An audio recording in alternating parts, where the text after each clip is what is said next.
Blues, your source for all things Everton. I'm Connor Williams, and we're back with another one of our 24/7 news report videos.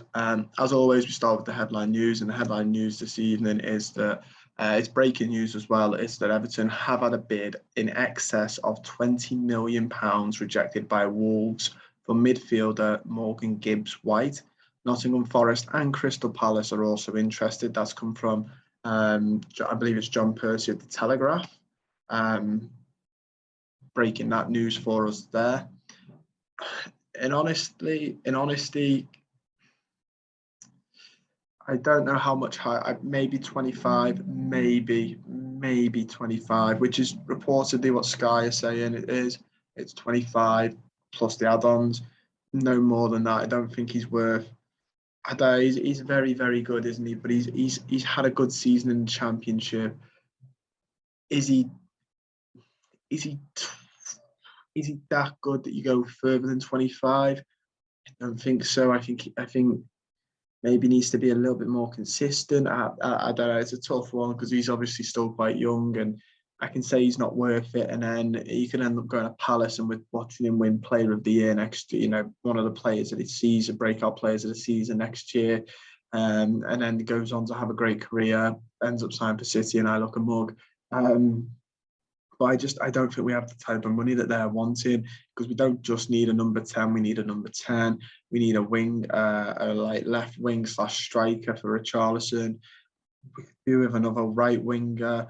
We could do with a defensive midfielder like a 6.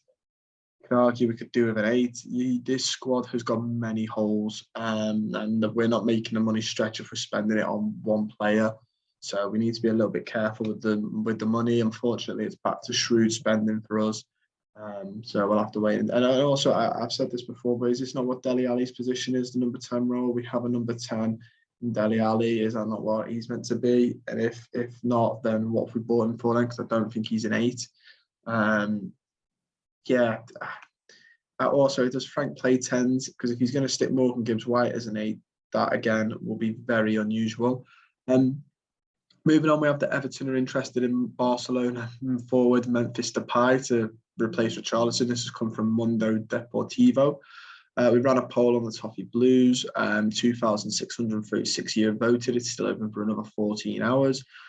53.6% said that you want Memphis Depay. 46.4% said nope. Myself included. I think his wages are going to be astronomical. I also don't think he comes to us, in all honesty. I think it's a no-go. I think he's going to go to a different club. I think another club are going to come in for him, and he'll go to them. Great player when he can stay fit. Great player when he plays. But he will come for astronomical wages, which is one of the big off-puts for me. And the other one just being, I don't think he looks at us and goes, oh, I want to go there. I think he is going to hold out for a bigger club. Or he could end up going back to Lyon, in all honesty. I wouldn't be shocked if he went back to Lyon, if they've got the money for him, which, if we've got it, maybe they have it. But yeah, he's an interesting player, isn't he? Very good at PSV. Went to United, didn't really shine a light there. Went back to Lyon, had one of the best in his career, I'd say. Then went to Barcelona, played 28 games and 12 goals. He's been there since last season. Not worked out for him, has it, at Barcelona? To be fair, I'm not saying that's completely his fault either when you look at the way Barcelona are ran. Yeah, I don't know. I don't think he comes, and I do have that slight worry that this is a player that we've been down this road before, and we should try and avoid. There's no guarantee that he's going to get his he's going to get his career back on track. He's a gamble, an expensive gamble, and I don't think we're in a position to be making expensive gambles. We need safe hands, because I do think we will be in trouble again this season. Moving on, we have that Jesse Lingard prefers a move to West Ham over Everton. He's demanding wages of around 150 to 180k per week. It is also looking at options in America. That's come from Alex Crook of TalkSport. So he's just going where the money is. You know, I said a couple of days ago when I did this, that I think he'll go to West Ham because of just they're higher up in the table, aren't they? It's fair to say that on the field they're a better club than us at the minute. And he had a really good, you know, resurgence there. The fact he's looking at America, it's rumoured he wants to get back in the England squad. Go to West Ham. That's your best chance. Either them or then us over America. No offence to the MLS, and I know Rooney going there has caused a bit of a debate on the internet today, but it is considerably lower than the Premier League. People are saying, you know, well, why is people being snobby over the MLS because Rooney's gone there? It's not. I'm not saying it's the worst league in the world, but the Premier League is leaps and bounds above it. Lingard should stay in the Prem. As I think Rooney would have probably ended up getting a lower league Prem club a job at some point, if not another Championship club, which I'd argue again is still a little bit more than the MLS in competitiveness and more of a pathway to where he wants to be, which is a Premier League manager. And we also have the Everton have a solid interest in Southampton right back Kyle Walker-Peters. However, because of the club's financial problems, the move's unrealistic. That's come from David Ornstein. Again, that's why I don't think we're getting Memphis Depay or we're getting GIBBS-WHITE. Or we seem to be really cash strapped and we need a number of positions. Interesting, they're looking at right back. Obviously, we have Patterson and Coleman. And there's rumours people think he'll play Iwobi at right wing back. It's interesting, isn't it? Kyle Walker-Peters, to be fair, can play either side of the flanks and has done.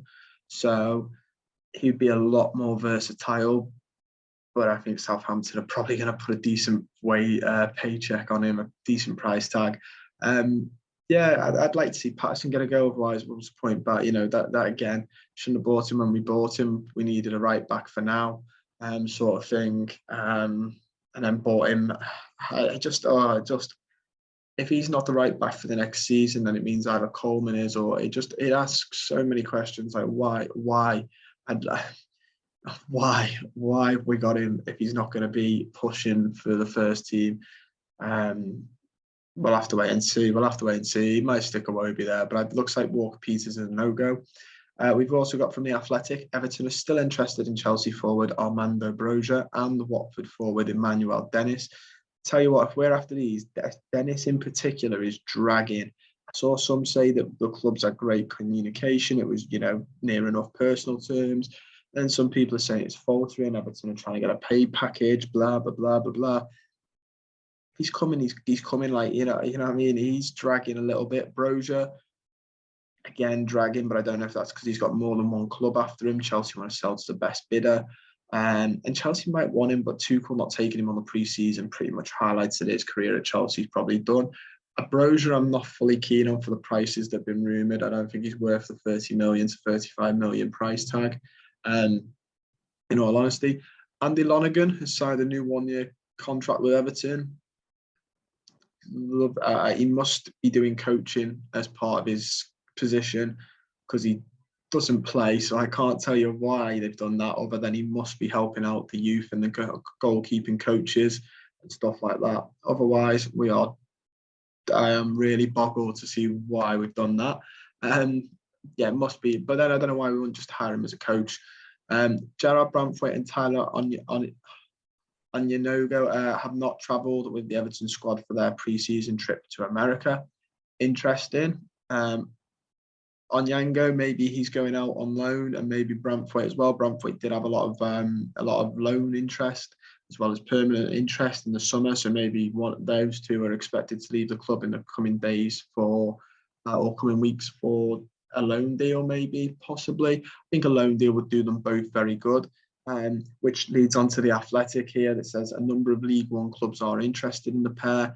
Onyango could be loaned out to another club as early as this week. Brantwaite and Lewis Gibson are both likely to leave the club on loan this season. Really important for Brantwaite and Onyango to get those loan deals. Lewis Gibson's an interesting one. He's just been around for a while. He needs to start pushing to the first team. Otherwise, we need to start sending him out on loan with options to buy and trying to get rid. But Onyango and Brantwaite, very important for their development that they get, you know, regular first team football on a loan deal. So I'm happy with that. Accrington Stanley are expected to sign Ryan Astley on loan today. That as well came from The Athletic. meant to be a very highly rated player, young player. So again, as many of these players as we can, get them out on loans at clubs where they'll play lots of football. It's really good for them, really good for their development. It's better than them sitting on our bench. It's better than them sitting on someone else's bench. In terms of Brantford, we have here that potentially one team after them is PSV Eindhoven, who are interested in Brantford. This has come from Rick Elfrink, a PSV watcher and journalist. Interesting, isn't it? I'm pretty sure Marcel Brands is back at PSV. So interesting that he's looking at Brantford again and telling PSV to get him on loan.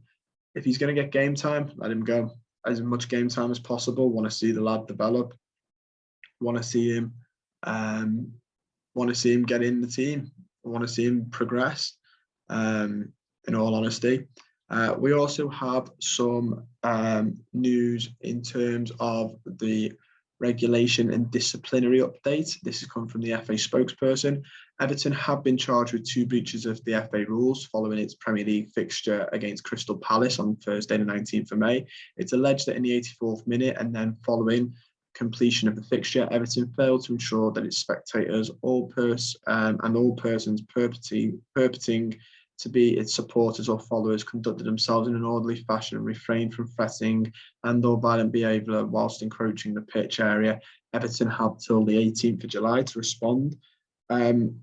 This will be probably the fella that goads Vieira, doesn't attack Vieira. Vieira, if anything, attacks him, but does goad him. He does get in Vieira's face. So that's probably relating to that. And probably, although I don't think there was any other violent outbreach, I think it just means the mass amount of people, that spurred onto the pitch. I don't know. We knew this was happening. We knew this was going to come, I think.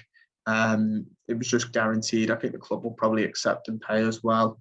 The first pitch encroachment was incredibly silly because the fixture was still going on. But that one definitely, but I didn't see any danger. There were only about 10 people on there. But you just knew this was going to happen, didn't you? We next have the EFC under-18s goalkeeper Dylan Graham has signed a professional contract, agreeing a 1-year deal till the end of June 2023. God, I was rolling back the years then. Great to see another youngster keeping on the books.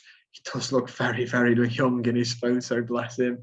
But yeah, listen, we need more youth coming through. If he's any good, brilliant. We need a good goalkeeper to come through the youth. We've seen Tyra not really come through. Jal Virginia's gone out, so yeah, big fan of that. And finally, Anthony Gordon has moved on to a new number. Yeah, got you then. He's moved to number 10, the number 10 number. Which is great to see. It's now on his shirt. Everton have said anyone who's already brought their Anthony Gordon 24 shirt, they will be getting the Anthony Gordon 10 automatically because they assume that's what you want Gordon and his number. So, which is good by the club, good thinking. Otherwise, you will get fans quite annoyed by that, quite rightly. Just want to say while we're on about Gordon and his top, if you want to order an Anthony Gordon top with the new number 10 number on the back, you can do through our Everton direct link in the description. You can order it from in the description down below, and it'll take you to the site. Buy the Anthony Gordon 10 or any other kit that kit number you like, or the goalkeeper's kit, which I actually quite like this season. I like the home kit as well. I'm hoping the second and third kit will be crazy. But you can buy them down below. And if you don't want to buy the kits yet, you're waiting to see what the second and third kit look like myself. But you do want some Everton merch just to scratch that itch. You can buy from the Toffee Blues store as well. Link in the description to that as well. Got Obi-Wan Kenobi cups and t-shirts. Got loads like that. Delhi, a bit like the Dell logo on computers. Again, on a mug, on a cup, anything. I think we've got a Goodison Gang one as well. So go check all that good stuff out down below. But that's all I've got time for. Don't forget to like the video, subscribe to the channel if you're not already, and comment down below your thoughts on anything I've discussed. Let me know your thoughts on Memphis Depay. That's quite a big one. Jesse Lingard, that's another big one. And Morgan Gibbs-White, do you think I'm being a bit silly? Do you think he is worth that money? Let me know. Look forward to reading it, and I'll see you guys very soon.